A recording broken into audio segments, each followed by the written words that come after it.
fam! What's going on, guys? Welcome back to the channel. Hope you all had a great day today.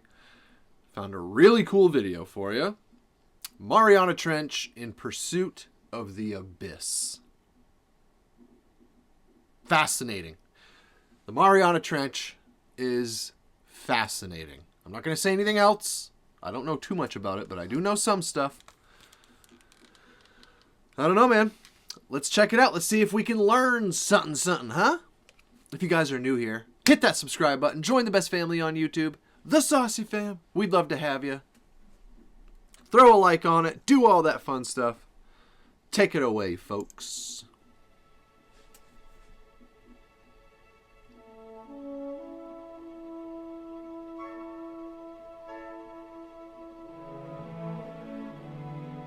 The deep sea is a world of extremes. So far in this series, we've taken a look at the ways in which animals have adapted to survive in the cold, dark depths. We've explored the ecosystems of this unforgiving realm and seen how communities of life cling to whatever source of energy they can find, from vents of superheated water to the carrion of sunken whales. But now it's time to dive even deeper and discover a place where life is pushed to its absolute limits. For at the bottom of the Pacific Ocean, the sea floor widens into a gaping abyss of obscurities. Fish that seem to lack faces, sprawling fields of bacteria, and giants that resemble life from another planet. Let's take a closer look at the hidden world of the Mariana Trench.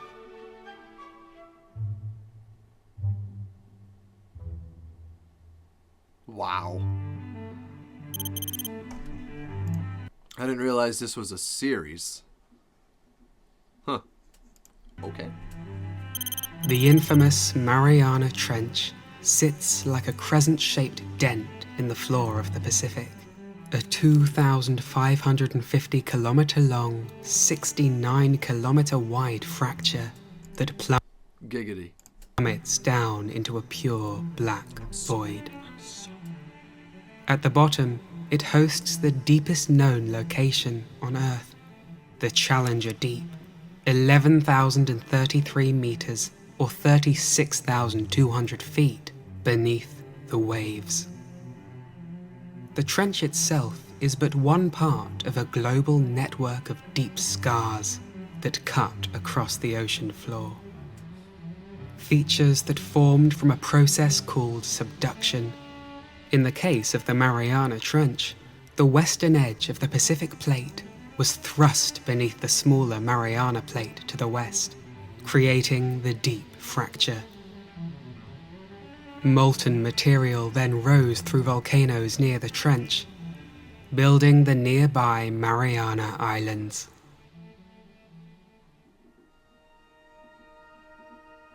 At its deepest point, the Mariana Trench dips down into a little explored zone of the ocean. The Hadel Zone, named after the realm Hades, the underworld of Greek mythology. What? A suitable title for a place where the conditions of pure darkness, acidic, freezing water, scarce food, and immense pressure create a challenging environment for creatures to survive in. For much 16,000 pounds per square inch.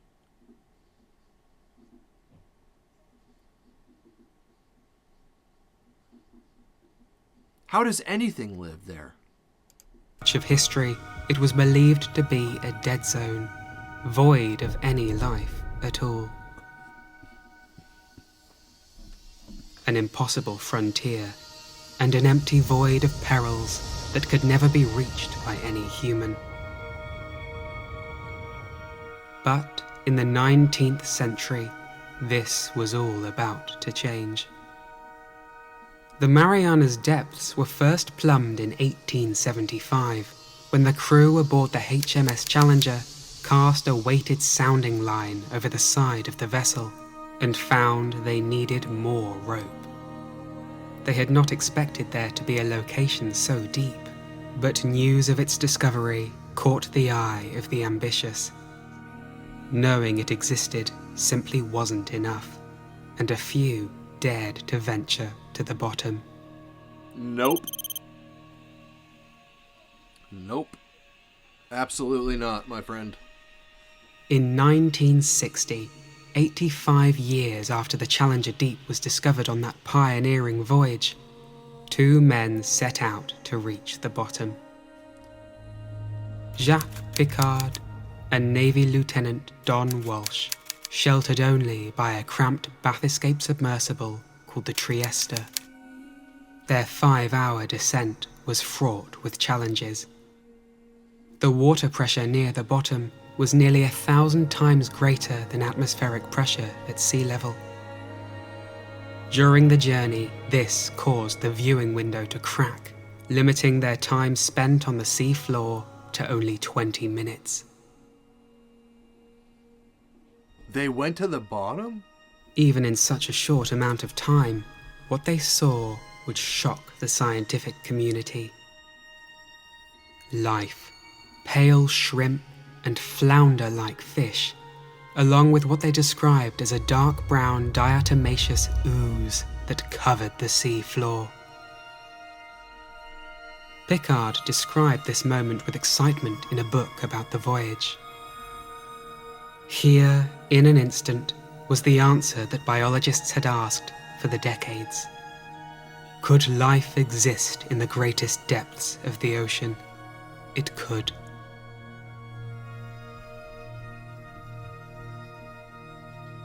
When James Cameron followed in the Trieste's footsteps on board the Deep-Sea Challenger in 2012, he too saw the sprawling microbial mats.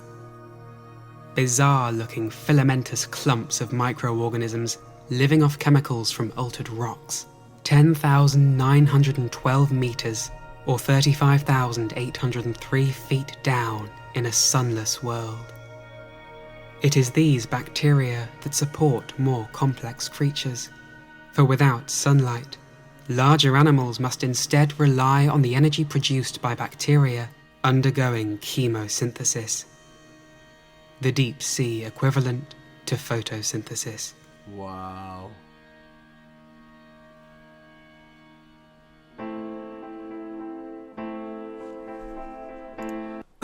This is my type of top 10 style video right here. This is awesome. This is so cool. just for the sheer mystery of it all. We have no idea what's down there. We have no clue. Zero. That's amazing. It's 2022. You know? I'm talking to people all around the world right now from the chair in my bedroom. Yet we still have no idea what's down there. That's pretty amazing.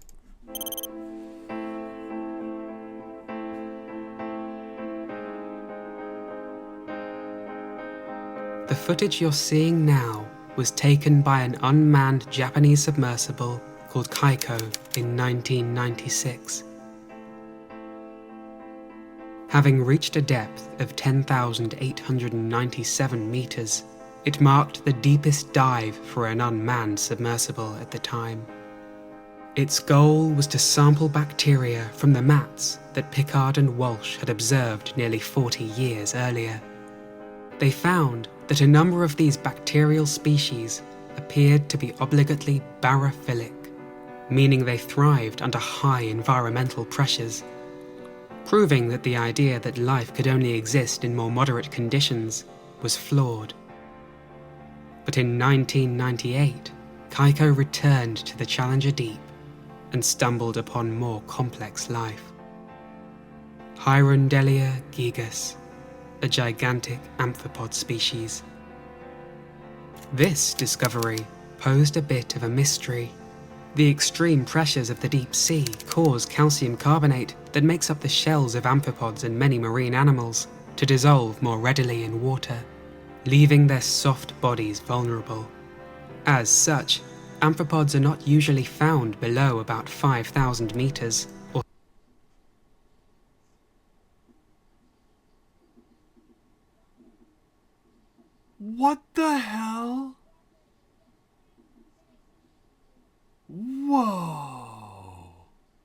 max 16,400 feet. And yet here in Kaiko's lights was a giant amphipod, retaining even its tough exoskeleton. It has since been found that they protect their shells using a form of aluminium armor, using chemicals in their gut to extract aluminium ions from the seafloor mud while they forage for food. What? In their role as detrivores, these amphipods occupy a key role in the ecosystem. They act as a cleanup crew, possessing enzymes that are able to digest even wood. Wow. In more recent times, remote submersibles have caught yet more oddities of the Mariana Trench in their headlights. Among the most abundant inhabitants are the Holothurians, sea cucumbers, like the remarkable sea pig with its ring of feeding tentacles that it uses to sift through the mud and grab onto food. Some scientists believe that Picard's fish was, in fact, a sea cucumber, for it is thought that fish are unable to survive where the pressure is so great that it would dissolve the bones of any vertebrates.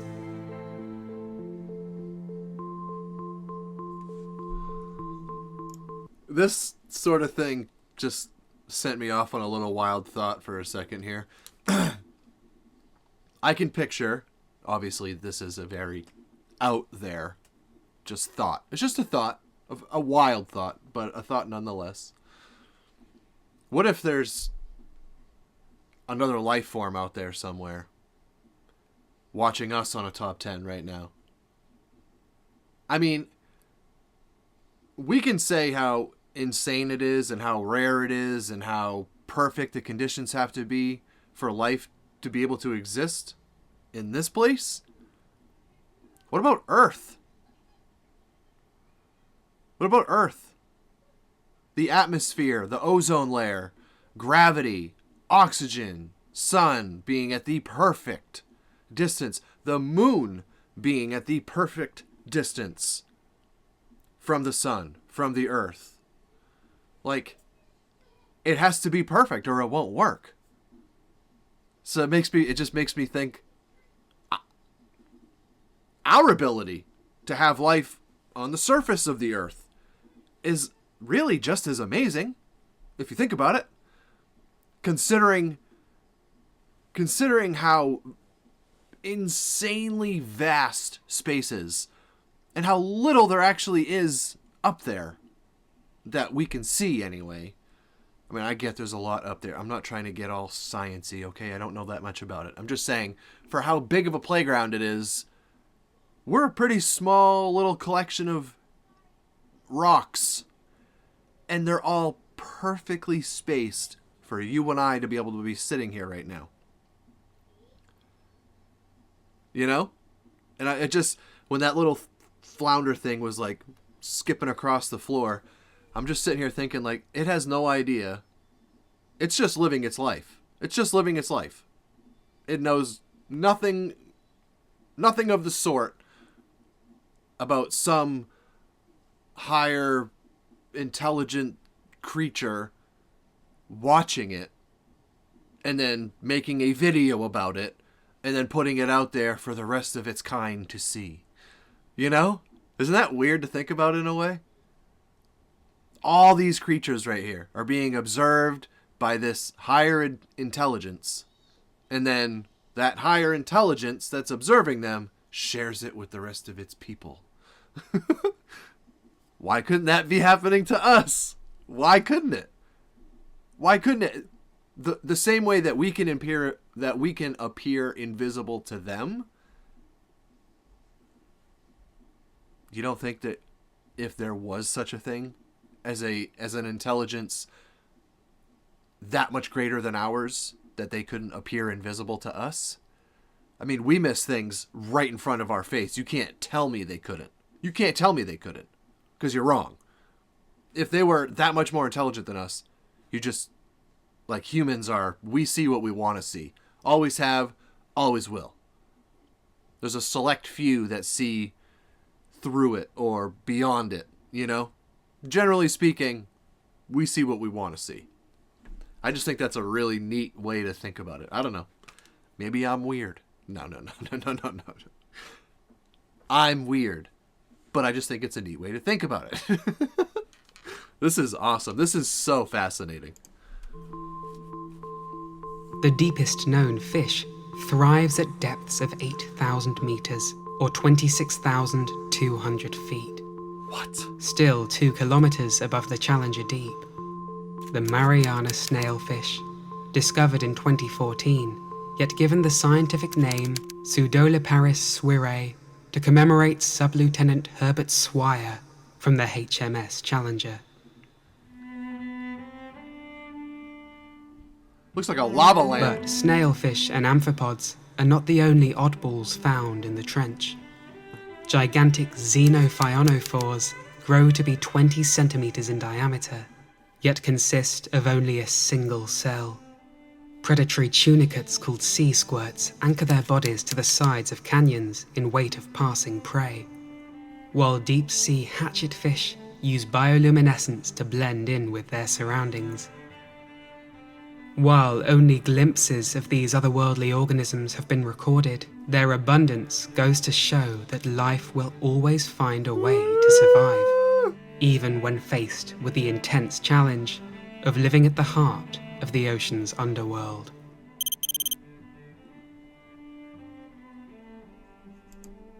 I looked like my ex-girlfriend.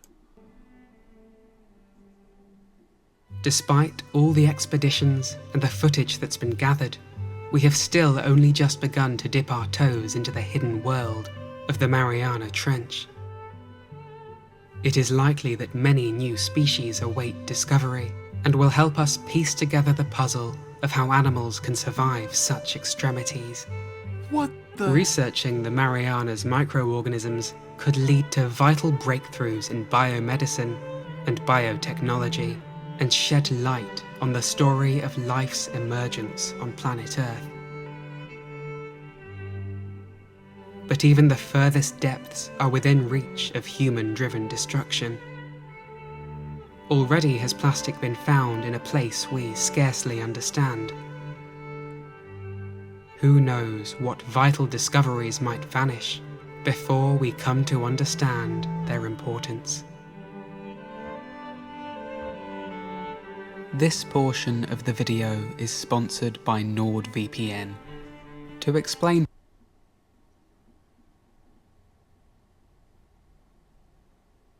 What?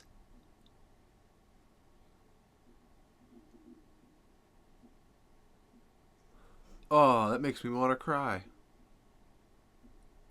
That's so sad.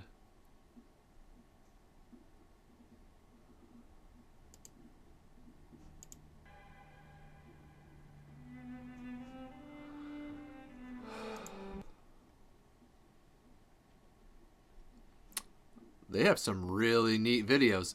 Okay, we might hop on this channel for a while, because I could definitely watch anything like this. I could watch stuff like that all day long. That was very, very cool. Let me know what you guys thought. I don't know. That sort of thing just absolutely fascinates me. It really gets me thinking. Anyways, guys, hope you enjoyed that. Hope you have a great rest of your day or night or whatever time it happens to be where you're at. Make it a great time. I guess. I don't know. You guys take care of yourselves and each other. Stay safe out there in this mysterious world. Peace out, Saucey fam.